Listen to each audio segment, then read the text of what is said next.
Rosario Valcárcel, escritora, maestra. Mi personaje de hoy nació en un año del siglo pasado, en la cosmopolita playa de Las Canteras. Su infancia al lado del mar le fue creando una personalidad extrovertida, envolvente, con decisión de afrontar los retos difíciles que le iba a preparar la vida.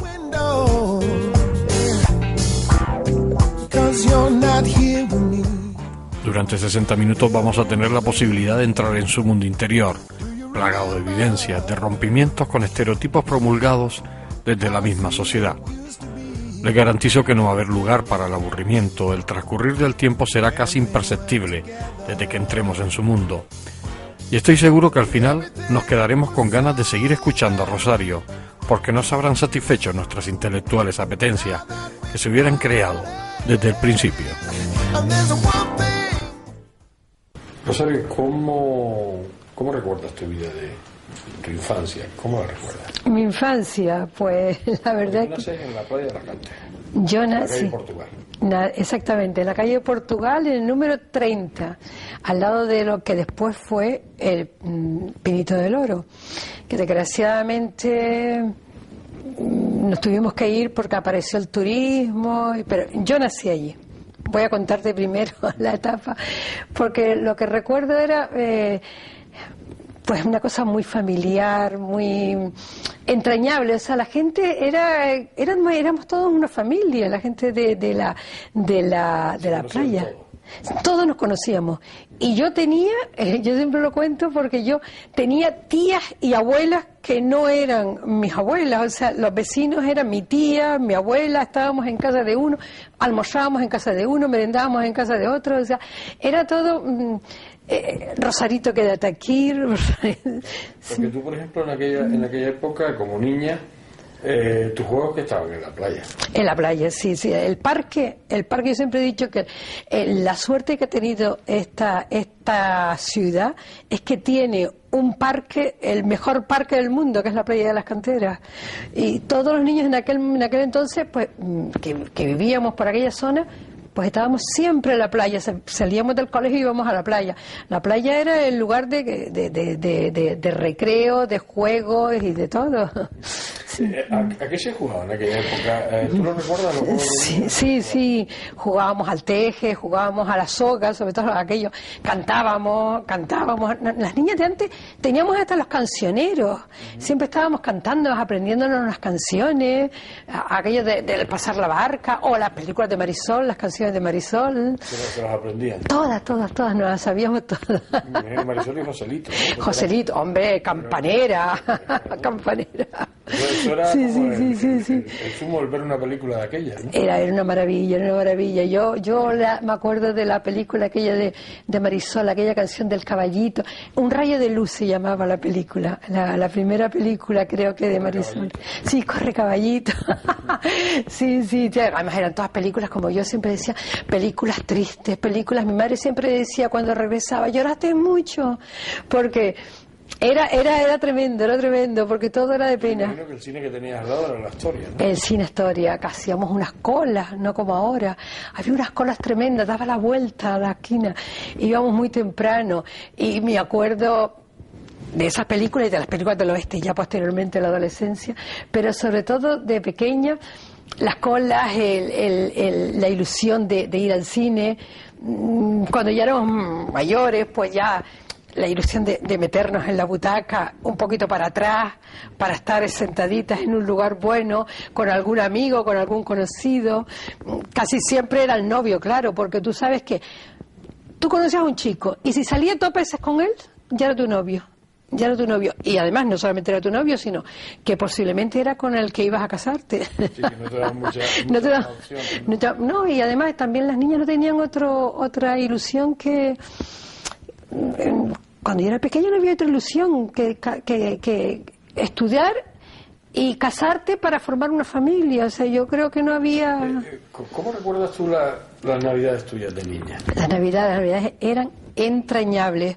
Mi padre se vestía de Papá Noel y tocaba salía, tocaba, entraba, tocaba la puerta, entraba, y era de verdad, nosotros éramos tan inocentes que nos creíamos todas aquellas historias. Mi madre hacía el árbol de Navidad, que me acuerdo que se traía un árbol de verdad, o sea... En aquellos tiempos que se traían de tamadada, ¿no? Debe ser, porque yo lo recuerdo que cortaban los árboles de tamadada hasta que hubo una prohibición.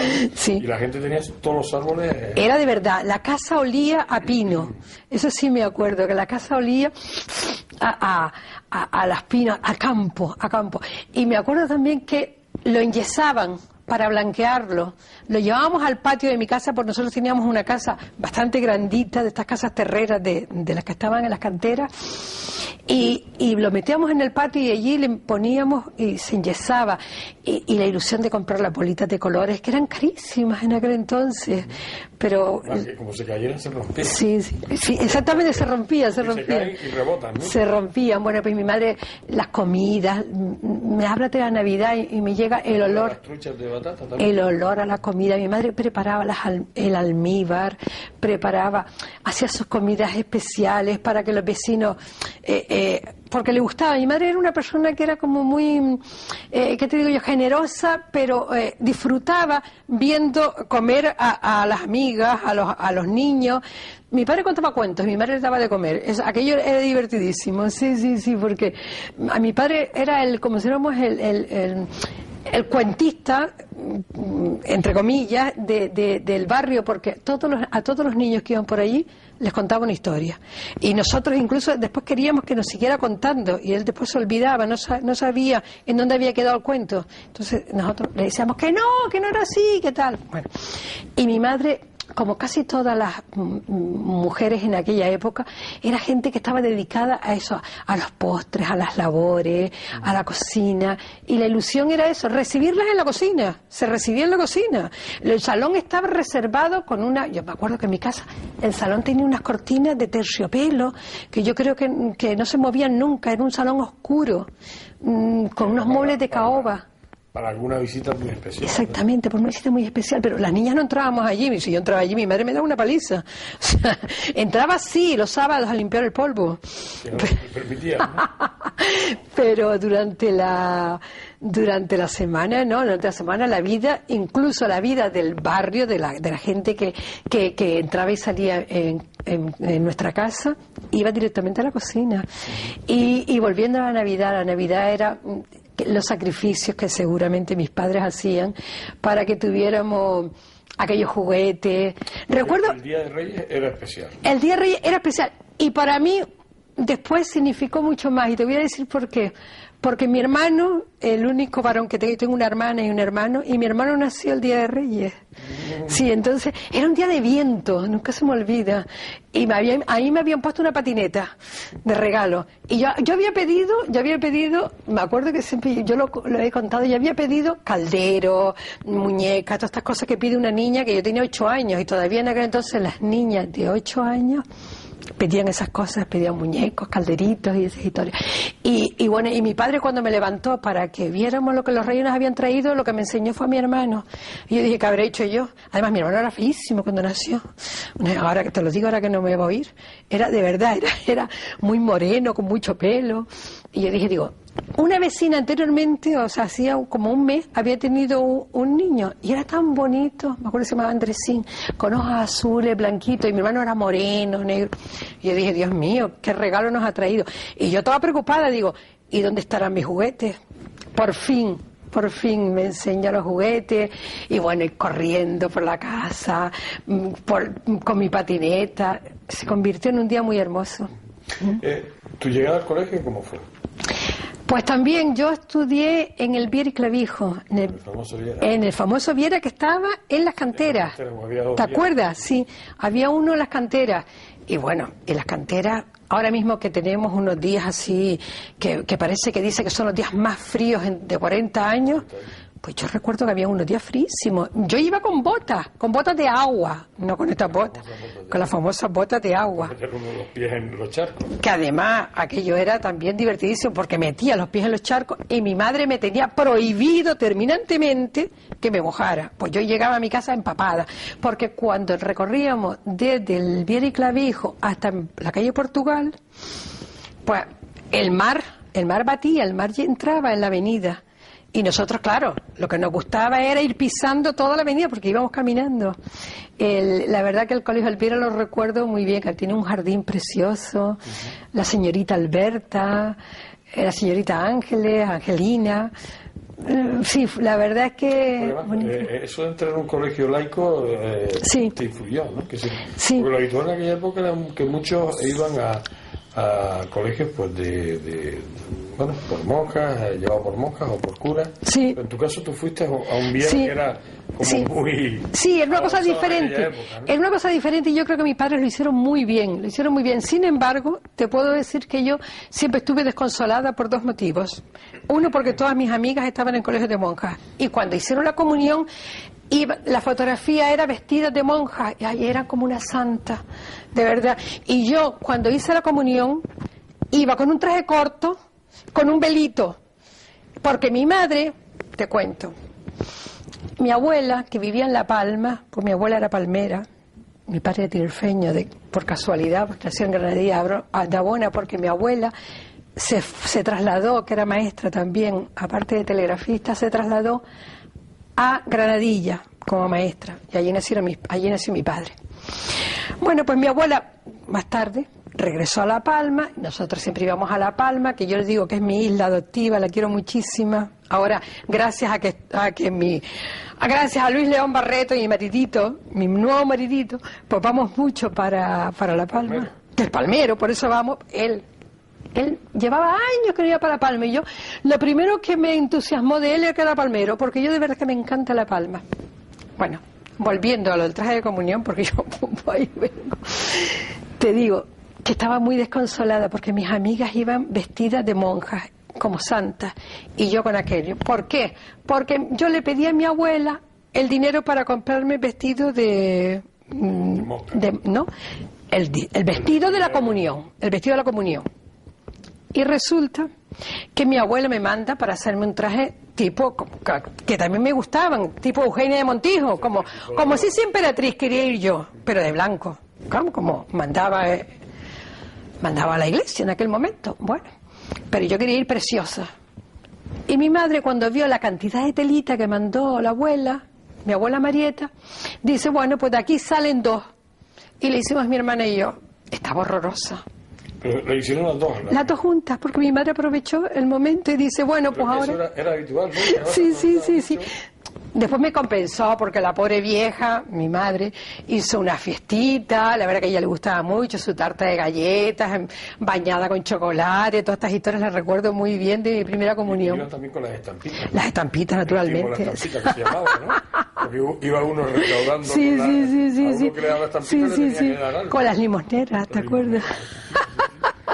Lo que yo no sé, además, me imagino que ese dinero al final pasaba a manos maternales, ¿no? Naturalmente, o sea, los niños no manejaban dinero, por lo menos en mi casa yo nunca tuve dinero. Sí recuerdo, que tampoco, no dinero en la mano, sí recuerdo que mi tío Juan me abrió una cartilla, siendo yo muy pequeñita, que hace poco la descubrí, color calabaza, por fuera venía el folletito de la cartilla, y me abrió una cuenta, pero yo tendría en aquel momento a lo mejor pues 6 años, 7 años, en la Caja Insular de Ahorros.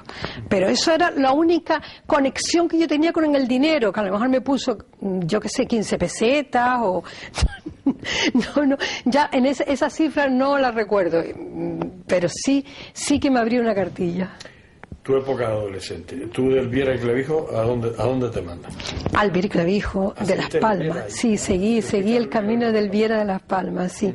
Allí estuve estudiando hasta que en tercero de bachillerato iba muy mal, porque yo tenía novio.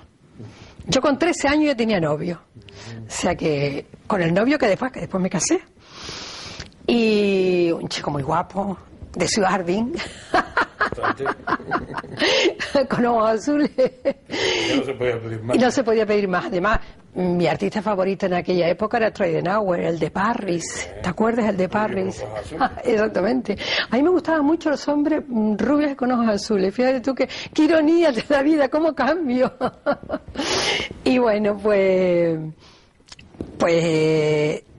voy al Viera, estoy en el Viera, pero empecé a aflojar, a flaquear. No estudiaba mucho por aquello de que tenía novio y no sé qué. Total que mi madre me pone en el instituto del Pere Galdós o del, no me acuerdo cómo se llamaba. España, Isabel de España, no sé. Yo creo que Isabel de España no estaba. Estaba a la izquierda. Tomás Morales. Tomás Morales, que después se llamó Tomás Morales. Sí, exactamente. Era la sección delegada de las niñas. Sí. Estaban allí. El Pere Galdós y las niñas a la izquierda. Exactamente. Y bueno, y ahí estuve. Incluso recuerdo que me llegaron a poner en verano en el colegio de Don Antonio, en las Alcarabaneras. No sé si te acuerdas del colegio de Don Antonio. Y nada, y mi adolescencia, bueno, pues mi adolescencia así, estudiando hasta que dejé de estudiar, porque mi madre un día dice, bueno, mi niña, pues como me suspendieron el latín, fíjate tú, no podía, no salía adelante con el latín. Fue en la época que fui al colegio de Don Antonio y entonces nunca se me olvida que me presenté de latín y de historia, saqué matrícula honor en historia y me suspendieron el latín. Con lo cual, como era septiembre, ya mi madre dice, bueno, pues no, otra vez a repetir por latín, no. Y me puse a estudiar lo que se estudiaba antes, que era mecanografía, taquigrafía, inglés. Y yo, taquigrafía, ay Dios mío, lo de taquigrafía que yo era. Yo muy buena con taquigrafía, muy buena. Además, lo de la taquigrafía también te cuento una anécdota. La profesora que me daba clase de taquigrafía se llamaba Olga, no me acuerdo ahora del apellido, estaba en el Parque Santa Catalina. Dictaba el libro de Viento del Este y Viento del Oeste, que fue como si éramos mi primer atracción por este mundo oriental y todo esto, y de Persebuc, ¿te acuerdas? Y bueno, y yo nada, escribía muy bien, pero cuando de repente yo creía que ya estaba preparada, me voy a hacer una prueba para buscar un trabajito. Y recuerdo que fui a una compañía naviera o algo así por el puerto, que me llamaron. Y nada, el director me dictó, y entonces me dice, dígame lo que llevamos escrito y tal. Y cuando yo intenté traducir aquellos garabatos, ay, qué vergüenza ajena, de verdad, yo casi me muero. No sabía nada de lo que decía, por supuesto, no me admitieron. Ahorrador de electricidad Staminar. Tras muchos años de implantación en Canarias, les ofrecemos la posibilidad de ahorrar de un 10 hasta un 35% del consumo de su factura de electricidad. Tenemos un ahorrador que se adapta a sus necesidades, sea cual sea su tipo de negocio o industria. Muchos ahorradores puede encontrar en el mercado, pero solo Staminar ha demostrado su eficacia. No deje que los gastos abusivos de electricidad afecte su economía de negocio. Pídanos presupuesto sin compromiso al 921-481-249. Ahorrador de energía Staminar, la solución a sus problemas de exceso de consumo. Ahorre de un 10 hasta un 35% de su factura de electricidad.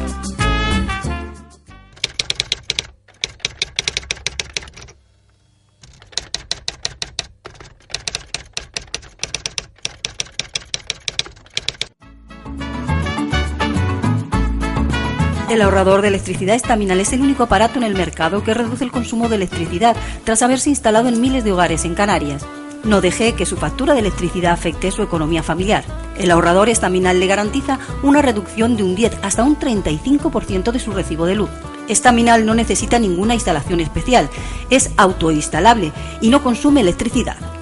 Diga basta al excesivo consumo de electricidad y llámenos al 928-481-249. Reduzca hasta un 35% de su factura de electricidad. Staminar, su seguro de ahorro.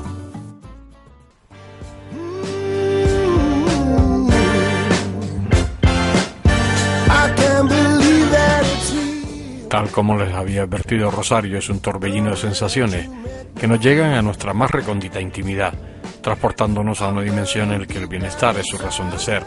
El momento que estoy viviendo junto a ella es inenarrable. Unos adornos de sensibilidad, de creatividad, de generosidad me rodean hasta llevarme a la completa felicidad de la conversación. Pero sigamos escuchándola.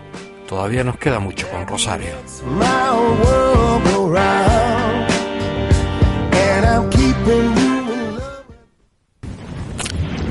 Hablamos de tu adolescencia, de, bueno, poca adolescencia, tu juventud, pocos bailes, o sí hubo muchos bailes. Porque la diversión de la gente joven en aquella época, que eran los bailes. Sí, los bailes, sí. Yo, de todas maneras, sí fui a los bailes, sí fui a algunos. Con mi novio, por supuesto. ¿O ya tenías tu novio? Sí, ya tenía mi novio, sí. Yo, ya desde los 13 años, como ya te conté, ya tenía novio. ¿Y eso estaba oficializado con respecto a tu madre? ¿Ya se había oficializado? Sí, total, o sea... ¿Te fue a hablar con tu madre y todo? Sí, bueno, vamos a ver. Lo de pedir la mano era verdad. Era verdad, a mí me pidieron la mano, o sea, sí, se hizo, ya te lo contaré. Primero te voy a contar que a los 13 años tenía novio, pero había como un periodo de que lo del novio no sonaba todavía, ni mi madre lo sabía, y nada, era un amigo. Pero llegaba, yo lo conocía en la playa de las Canteras, por la Peñada Vieja, que era por donde vivía, y él llegaba hasta la calle Kant, pero no llegaba a la Portugal, porque no se podía acercar porque estaba prohibido. O sea, como... Y tampoco me podía dar la mano. Para darme la mano tardaba un año.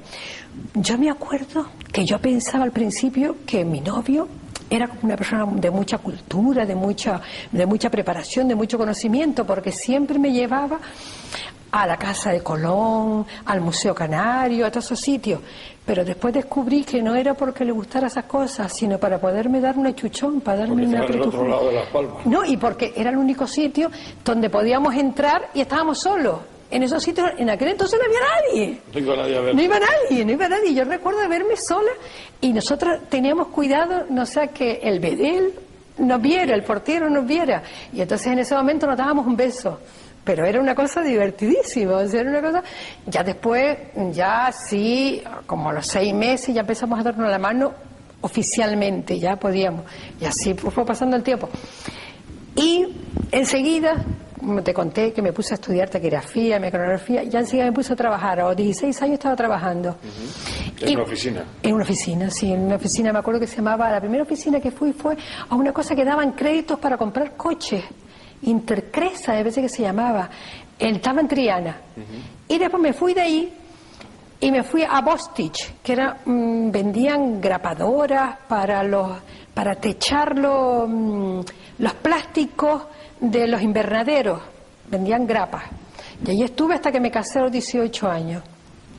Bueno, pues en esa etapa mi novio me iba a buscar, por supuesto, cuando yo salía, él me iba a buscar al colegio, después me iba a buscar a la oficina, siempre estaba muy pendiente. Y recuerdo que iba a la Loa, por eso me hablabas de baile, íbamos a la Loa, en discoteca. La Loa era un sitio de lo más romántico y de lo más sexy que había. Bueno, romántico fue después la bella época, pero en la Loa yo recuerdo porque era como medio oscurito, con unas velitas, con los camareros iban vestidos como si estuviéramos en Tahití. Sí, claro, sí. Y así todo. Y bueno, ponían aquello de Adamo, y tus manos en mi cintura, y aquellas canciones, y aquellos abrazos, ay Dios mío, aquello era morirse, aquello era... De verdad que yo, entre el cine, yo siempre digo que el erotismo a mí me lo enseñó las discotecas y el cine, pero sobre todo el cine, porque también iba mucho el cine, y el cine, ¿te acuerdas de aquellos besos? ¿Cómo abrazaba a Charlton Heston? Los abrazos de Charlton Heston, es que a mí nadie me ha abrazado como él, como él abrazaba. Y bueno... Y bueno, transcurriendo esa juventud. Sí. Te casas a los 18 años. A 18 años. Pasas a ser una persona adulta, sí. 18 años, ya una mujer hecha y derecha. Y ahí, ¿cómo empieza esa vida? Porque una de las cosas importantes es que te obligan a sacar tu carrera, ¿no? Sí, porque tú habías hecho yo me había quedado ahí para poder trabajar. Exactamente, para trabajar, y la verdad que bueno, venía muy bien, porque aunque mis padres nunca me exigieron que diera dinero a la casa, tú sabes que en aquel entonces había que ayudar. Mi madre me dijo: usted se compra sus cosas y usted se mantiene. Entonces yo, pues nada, empecé a hacer mi ajuar.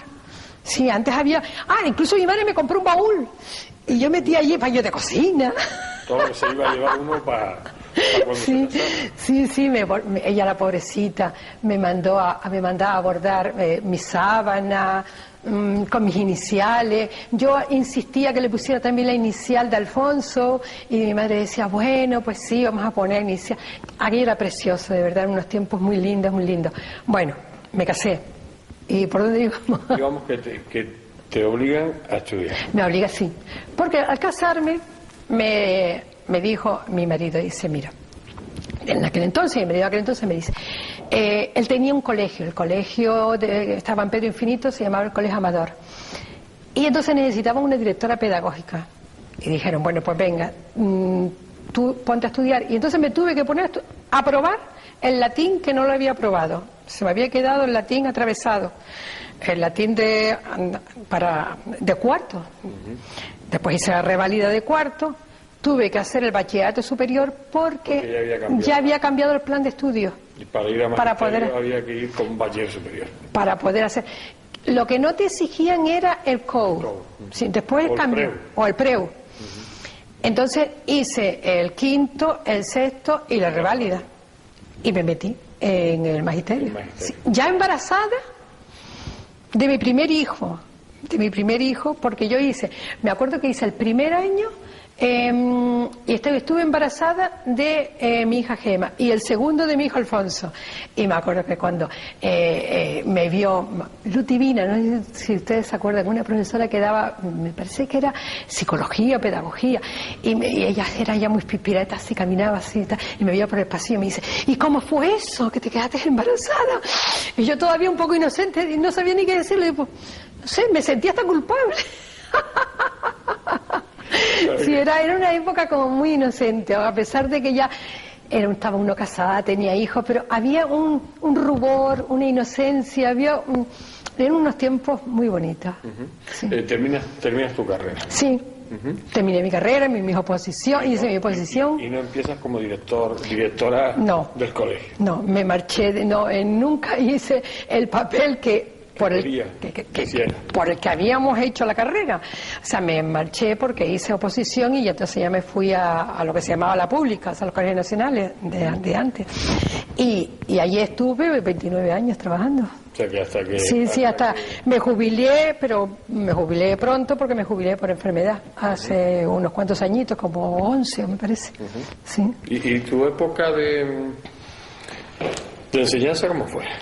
Pues la verdad con cariño? Sí, con mucho cariño. Te digo, mi primer colegio fue, primero fue en la Feria del Atlántico. Estuve 3 meses con un contrato que se llamaba algo como contratada, era así es que antes no había maestros. Curiosamente, hubo una época en que yo llegué a ir a la escuela y había maestros que se llamaban maestros domésticos, me parece que se llamaban, sí, domésticos, porque llegó a estar, me acuerdo, la mujer de un compañero mío ejerciendo de maestra, pero no tenía título, o sea, pero estaba reconocido por el Ministerio de Educación. Estaban allí porque fue cuando la Ley General de Educación Básica, todo aquel cambio. Y yo estuve 3 meses primero en la Feria del Atlántico, en el Colegio Extremadura. Pero ya como si éramos... cuando yo me sentí como más maestra fue curioso, en el Polvorín, en el colegio... no me acuerdo del nombre, te lo digo si me acuerdo. En el colegio que estaba en el Polvorín. Y ahí estuve 2 años. Y la verdad es que a pesar de que todo el mundo me decía, ¡ay, qué horror! ¿Dónde te vas a meter? No sé qué, que si te van a pinchar la rueda. Me sentí, la verdad, encantada. Me incorporé, me acuerdo cuando los carnavales, yo les ayudaba a las niñas, hacíamos los vestidos, hacíamos las fiestas. Iba a casa de los alumnos y me conocían. Ayer mismo me saludó una alumna que me dijo que yo le había dado clase en el Polvorín. Cuando ahí me saluda un hombre por la calle, es que fue alumno mío del Polvorín. Son los únicos, mira que he estado en otros colegios, pero esos niños fueron un encanto, de verdad, de portar. Los llevamos a Madrid. Me acuerdo que con Pepe Ojeda, que llevaba el teatro. Pero no el nadador, no el que fue entrenador de Sí. Fuimos a la Villa de Madrid, al teatro. Y bueno, y se portaron muy bien. Después ya lo llevamos en otras ocasiones, como estuve 2 años y me dio tiempo de hacer muchísimas cosas en ese colegio. La primera, que después todos los años organizaba yo los viajes de final de curso, pues ese año, estando en el Polvorín, fuimos a Madrid. Y se portaron los chiquillos muy bien. De verdad que no sé, en ese colegio me sentí muy bien, muy buenos compañeros y tengo muy buenos recuerdos. Sí.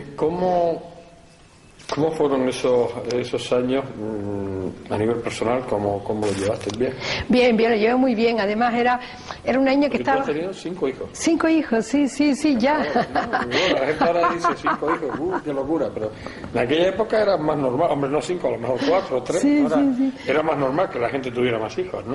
Sí, tenía. Hoy 1, ya mis hijos tienen 1, los que tienen hijos tienen 1, 2 tiene el que tiene más, o sea, la niña mayor tiene 2, Gemma tiene 2, mi hijo Alfonso tiene 2 y mi hija Goretti tiene 1, Olivia. O sea que y no van a tener muchos más, porque ya yo veo, aparte que empiezan mucho más tarde, porque también estudian carreras y tampoco pueden acceder al puesto de trabajo inmediatamente, porque con todo son muchos factores. Pero vamos, que tú encantadísimo. Ay, yo sí, yo me acuerdo cuando llegué a ese colegio, llegué más tarde, no llegué en octubre, llegué en noviembre porque estaba con el permiso de maternidad de mi hija Goretti, o sea que ya tenía 3 hijos cuando me incorporé al Ramón y Cajal, se llamaba el colegio.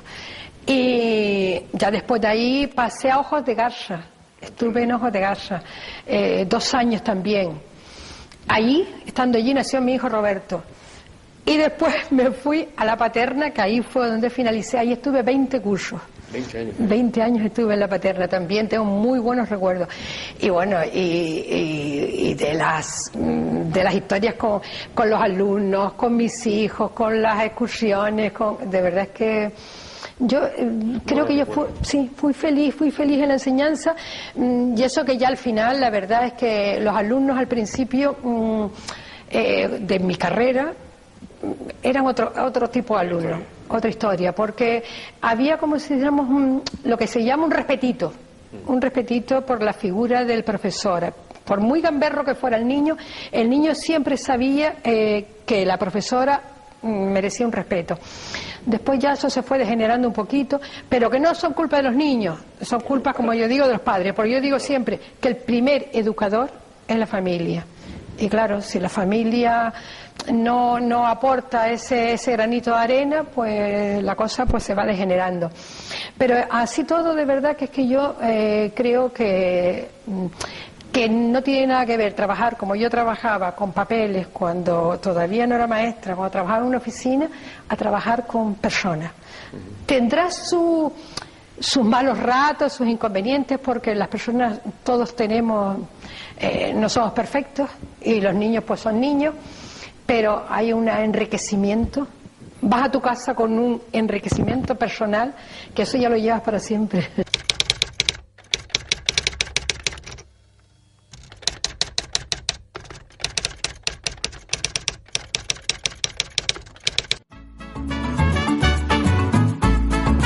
El ahorrador de electricidad Estaminal es el único aparato en el mercado que reduce el consumo de electricidad tras haberse instalado en miles de hogares en Canarias. No deje que su factura de electricidad afecte su economía familiar. El ahorrador Estaminal le garantiza una reducción de un 10 hasta un 35% de su recibo de luz. Estaminal no necesita ninguna instalación especial, es autoinstalable y no consume electricidad. Diga basta al excesivo consumo de electricidad y llámenos al 928-481-249. Reduzca hasta un 35% de su factura de electricidad. Estaminal, su seguro de ahorro.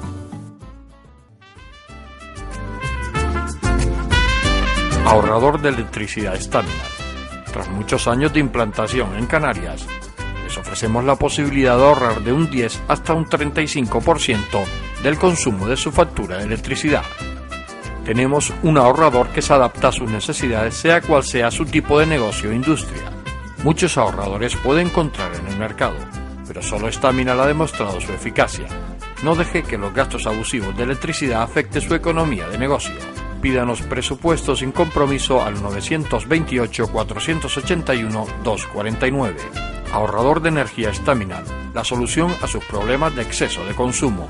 Ahorre de un 10 hasta un 35% de su factura de electricidad.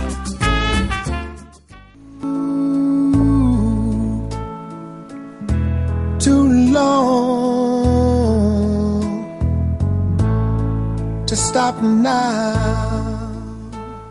Una vida llena de intensidad que no ha pasado desapercibida para el resto de los mortales. Rosario no pasa por este mundo sin pena ni gloria. Al contrario, con paso firme se rebela contra la injusticia, supera las adversidades y, lo más importante, sabe vivir. Gana mucha vida a través de sus actos creativos e intensos y no permite que nada ni nadie afecte su rumbo existencial. Llegamos a la actualidad, Rosario, pero antes que nada, tu relación con la literatura, empiezas a escribir, aunque te prejubilas, empiezas a escribir, pero tú anteriormente habías ya escrito. Tu relación, hiciste tus primeros pinitos dentro de la literatura. Sí, yo siempre, que era lo que yo te decía, porque mi abuela escribía, mi padre contaba cuentos, entonces siempre escribía algunas cositas. Además, tú sabes que las niñas tenemos una tendencia tremenda a hacer diario, a tenerlo guardado, a escribir lo que nos va ocurriendo en la adolescencia. Y me ocurrió una cosa curiosa, que es que conocí a un personaje importante para mí, un chico belga, y que tuvimos una relación de trabajo, y total que al final él muere de SIDA. Y a mí me impresionó muchísimo, y eso fue al final de los 80, y yo, antes de que él se muriera, cuando se marchó, escribí un libro un poco dedicado a las vivencias que tuvimos, cómo nos conocimos, y ya contaba su muerte. Y fue impresionante porque después fue tan impresionante que cuando yo lo estaba escribiendo, él todavía no se había muerto, y yo describía su muerte, la describía, pero lloraba a lágrima viva. O sea, lo estaba viviendo, que fue una cosa que no me ha pasado nunca después, cuando he contado algo mientras escribo. Y a partir de ahí empezaste a escribir. Sí, ya. ¿Nunca más dejaste de...? No he dejado de escribir. O sea, eso fue en el año 85, 84, me parece que fue. Sí. Porque ya después, en el año 88, le enseñaba yo a Luis, mi pareja actual, a Luis León Barreto, le enseñaba algunas cosas que escribía y bueno, le gustaba. Y entonces ya empecé a escribir los relatos eróticos. Sí, desde aquella época. Por supuesto que se publicaron, los relatos eróticos se empezaron a publicar en el 2007, pero estaban escritos algunos se los dedicaba, ahora que nadie nos oye, en el año, en el 87, 88. Empezaste tú a escribirlo y los publicaste en el 2007. En 2007, sí, que pasó tiempo, sí.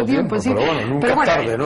Estaban escritos de una forma, después algunos se aliviaron un poco, se suavizaron, otros... en fin, depende. O sea que estas cosas son ya cuando uno se pone a escribir un poquito más en serio, porque aquello era un poco amateur, un poco... Claro. ¿Cómo te sientes en la actualidad? Muy bien, muy feliz. ¿Sí? Muy bien. Porque, en fin, ya tengo, pues mis hijos están como muy bien, ellos con sus carreras terminadas, trabajando con sus hijos, y la verdad que son unas personas encantadoras y muy nobles. ¿Qué voy a decir? Las madres siempre dicen cosas buenas de los chiquillos, siempre decimos, engañamos. A lo largo de tu vida, ¿te ha quedado algo por hacer? ¿O te arrepientes de algo que hayas hecho? Yo creo que no, yo me siento muy satisfecha, hombre. Pues a lo mejor yo cuando era pequeña quería ser azafata, o sea, cuando tenía 20 años o 15 años, 16 años, yo quería ser azafata. Una amiga mía fue azafata y la otra también, o sea que, y esa era como si éramos la ilusión, ir a Londres, tampoco me dejaron ir a Londres. Si me hubiesen dejado ir a Londres, fui a Londres, pero ya casada, yo quería ir a Londres cuando tenía 18 años. Esto que fueron muchas, sobre todo muchos chicos, porque las chicas ya tú sabes que estábamos trincadas. Las chicas de mi adolescencia estábamos todas trincadas. Pero sí, ¿qué me hubiera gustado hacer? Ir a Londres, por ejemplo, vivir allí. Londres me encanta, es un país que me gusta muchísimo, o sea, me encanta. Y... ¿Tienes muchos enemigos? ¿Enemigos? Por lo menos, y si los tengo, no se han dado a conocer. No los tienes tú catalogado. No se han dado a conocer. No, yo creo que no. Yo creo que no, porque puede haber diferencias entre las personas, pero yo creo que yo siempre digo que si piensas distinto que yo, mejor, porque así nos enriquecemos. No creo que sea eso un hándicap para poder llevarnos bien. ¿Y amigos? Amigos tengo un montón. Pero muchísimo. Pero el concepto de la palabra, porque también se ha perdido mucho en la época de hoy, se ha perdido mucho el concepto de amistad, ¿no? Porque hoy todo es un cúmulo de intereses. Sí. El concepto de la amistad, ¿tienes muchos amigos? Bueno, lo que son amigos, pues bueno, yo soy una persona que me gusta cuidar a mis amigos, me gusta mimarlos, y lo aprendí de mi madre. Que era lo que yo te decía, que les invitaba, que siempre había gente en casa, y lo aprendí de ella. Ella tenía esa virtud de mantener a sus amigas de la infancia. Claro, las mujeres mantenían a sus amigas. Hoy en día tenemos amigas y amigos, o sea que se ha ampliado. Y sí, creo que amigos de verdad no son tantos. Pero yo creo que también eso de los amigos es una cosa circunstancial. En un momento determinado puedes ser amigo de una persona y pasan 10 años, o pasa como me ha pasado a mí, o pasan 15 años y la vuelvo a ver y notas esa vibración de que realmente eran amigos, porque sigues teniendo cosas que decir. Claro. No te quedas sin decir nada. Decirle algo. O sea, lo ves, han pasado un montón de años y resulta que es como si lo hubieses visto hace una semana.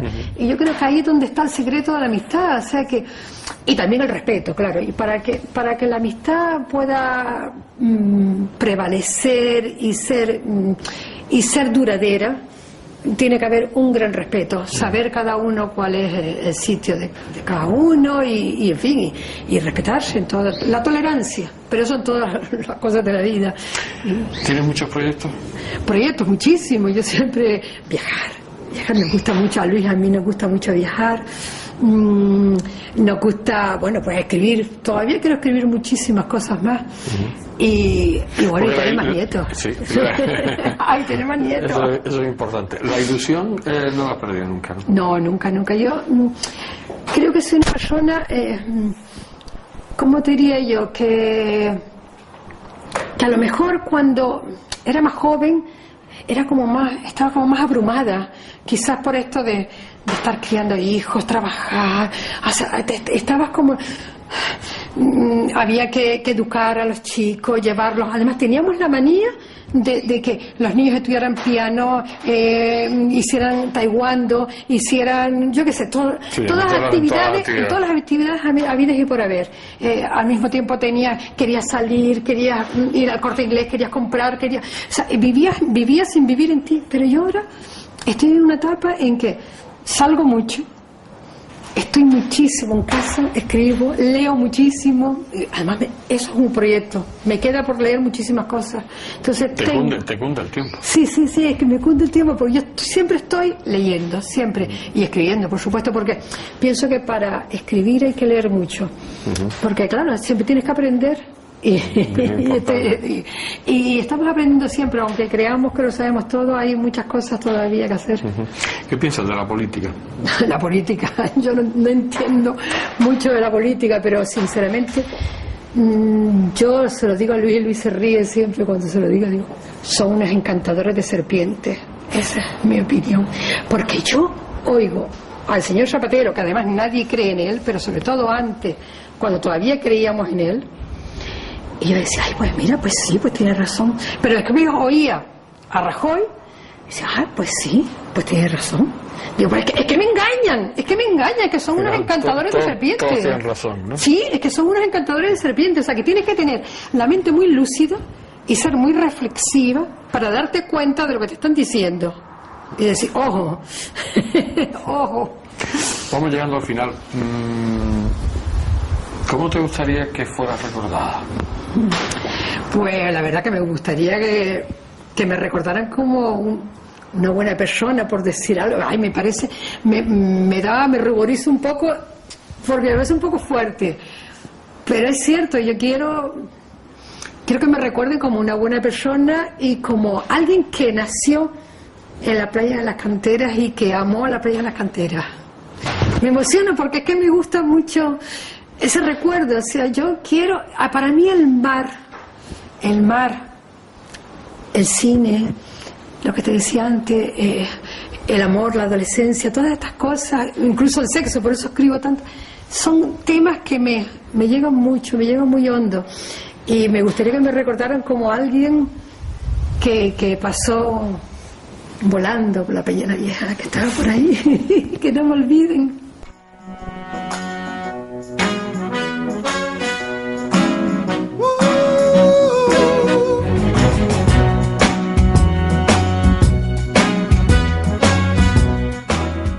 Hemos llegado al final, no me lo puedo creer.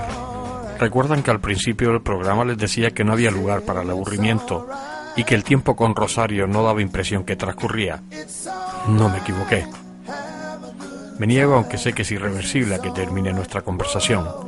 Sé que me quedan tantas cosas que escuchar de ella que nos vemos obligados a tener que hacer una segunda parte.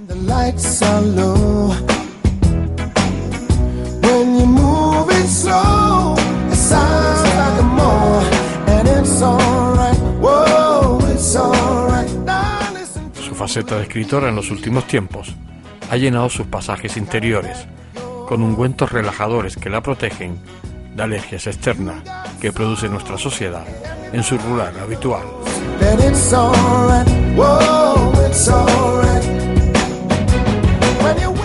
Antes de despedirme, me ha regalado su último libro, Sexo, Corazón y Vida. De alguna manera, su lectura me hará seguir conectado a ese interior de Rosario. Rosario Valcárcel, llega el momento de nuestra despedida. Será difícil olvidarte. Tu sencillez mal interpretada por la gente, tu bondad hacia los demás y, lo más importante, tu creatividad te hacen única. No te dejes vencer por las hordas sociales de este mundo.